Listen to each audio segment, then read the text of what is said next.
Welcome back, guys, to EE Tech Reviews, and we got a fantastic video today. This one's going to be real quick. Just going to show you the unboxing of the PS5.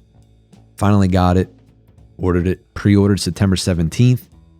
I was kind of surprised I ended up getting a pre-order, but let's quickly just go in. We're just going to go over quickly what comes in the box. So it comes out in the top here. We have our initial stuff here from our charging cable. It's just a 2-pin, the PS5 books. We got a very short, unfortunately, HDMI cable. And we got the DualSense controller.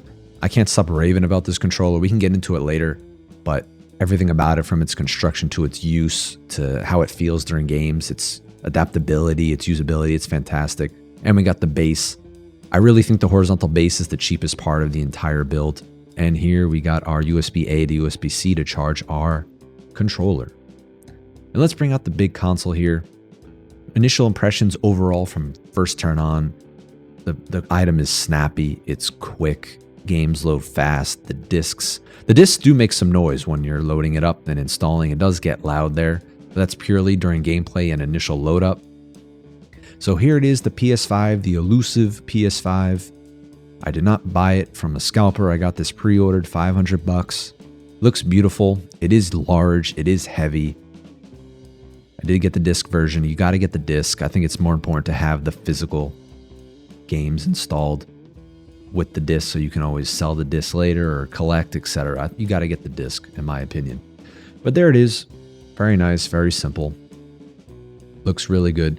The UI, in terms of using it, very intuitive, very snappy. It feels nice and quick. Games load instantly, as you've seen.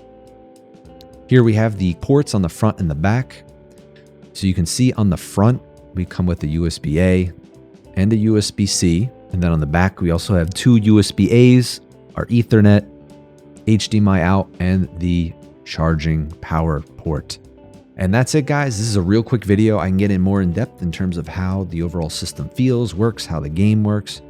Just be aware, if you're using a G-Sync monitor, you're only going to get 60 frames per second regardless, and you're not going to get standard 1440p. It's going to be 1080p, or the output's going to be 4K. But if it's G-Sync, you're not going to get the full 120. And that's it, guys. I hope to see you guys again on the next video. I'll be trying to give more of an overview of the actual device after I use it for the next couple weeks.